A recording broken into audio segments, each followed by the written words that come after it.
원희룡 지사가 대선 출마를 위해 임기 11개월을 남겨놓고 지사직을 내려놓으면서 도정 공백에 대한 우려가 큰데요.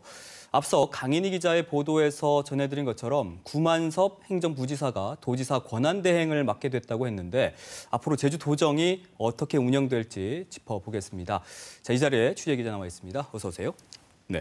자, 안세현 기자, 원 지사가 오늘 제주도의회에 사임 통지문을 제출한 것으로 알고 있는데, 자, 그럼 도의회에 이렇게 제출을 하게 되면 바로 처리가 되는 건가요?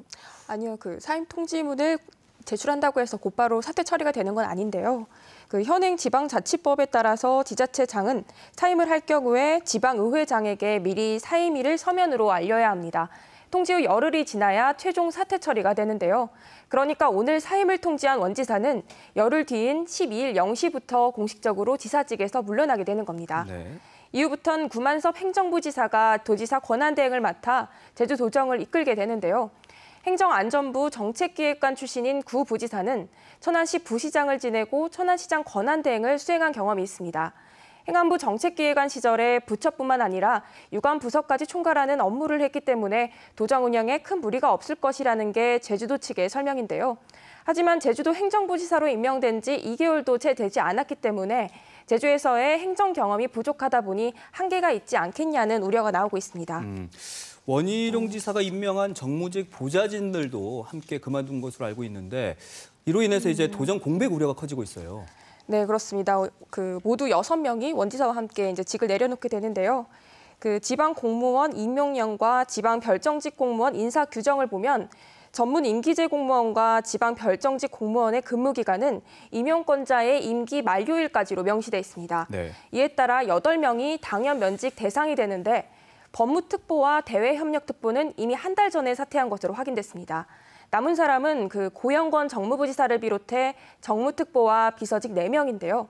이들은 따로 사직서를 제출하지 않아도 지사 사퇴일에 맞춰서 근무가 종료됩니다. 제주도는 이들이 행정 업무보단 도지사 보좌 역할을 해왔기 때문에 빈자리가 생겨도 도정 운영에 큰 영향을 미치진 않을 것이라고 내다보고 있는데요. 하지만 의회에서는 행정부지사 1인 체제를 보완할 수 있는 정무부지사 임명을 촉구하고 있습니다. 그렇군요. 앞서 보도에서는 차기 도지사가 선거가 이제 내년 6월에 치러지게 될 예정이기 때문에 보궐선거가 진행될 가능성은 많지 않다 이렇게 전했는데 어떻습니까? 네, 앞서 보도에서도 봤듯이 보궐선거를 할 가능성은 크지 않아 보이는데요.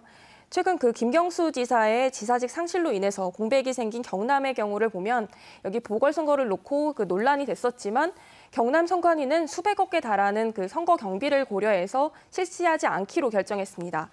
제주도에서도 보궐선거 가능성이 낮아지면서 이 공석이 된 정무부지사 임명에 관심이 많은데요.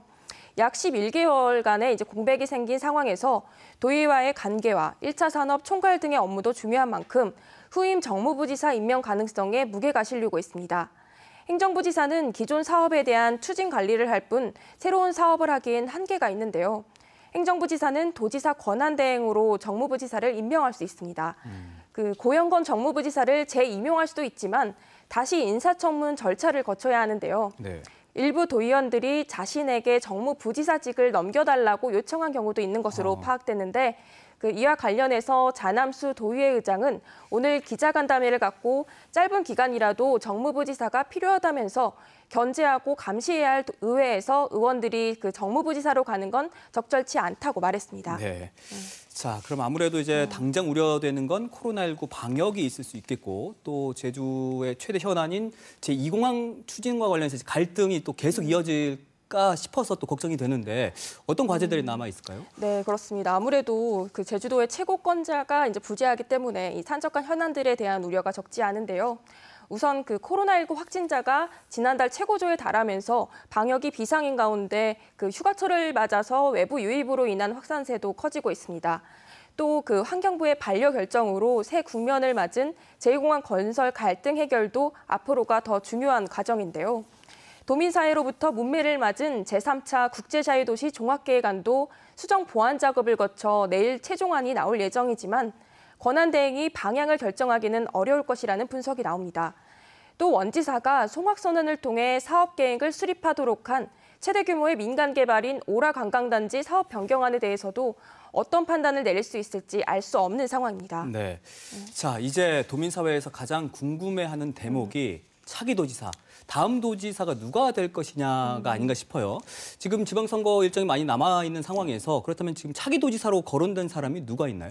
네, 저희가 지난번에 이제 기자협회에서는 그 코리아 리서치 인터내셔널에 의뢰해서 내년 지방선거 관련한 이제 여론조사를 의뢰한 적이 있는데요. 네. 그 내년 지방선거 제주도지사 적합도에 대한 제주도민 여론조사에서 두 현직 국회의원과 문대림 제주국제자유도시 개발센터 이사장이 3강 구도를 형성했습니다. 먼저 오영훈 현 제주시 을 국회의원이 13.2%로 가장 높았고 문대림 이사장은 11.5%, 위성곤 현 서귀포시 국회의원은 10.7%로 뒤를 이었습니다. 그다음에 이제 안동우 제주시장이 4.5%였고요. 네. 나머지 김태석 전 도의회 의장이 2.9%, 박원철 도의원 1.7%, 고영건 정무부지사 1.6%, 문성유 한국자산관리공사 사장이 1.2% 순으로 집계됐습니다. 여기서 주목할 거는 일반자의 응답자의 정답자인 절반인 51%가 지지 후보가 없다거나 잘 모르겠다고 답했다는 건데요. 네. 선거 일정이 많이 남아있는 만큼 앞으로 부동층이 향후 향배를 가를 것으로 전망됩니다. 또 현직 국회의원인 송재호 제주시 갑 의원 등이 아직 출마 의사를 정확히 내비치지 않은 경우도 있는데요. 국민의힘 제주도당의 경우 도당 위원장 교체를 놓고 내혹을 겪으면서 출마 거론자조차 특정되지 않고 있다 보니 향후 변수가 있을 것으로 보입니다. 네. 이외에 박영부 전 제주도 기획관리실장과 고경실 전 제주시장, 이성무 제주도교육감과 오홍식 전 제주도 기획관리실장 등도 자천, 타천으로 출마가 거론되고 있는 상황입니다. 그렇군요.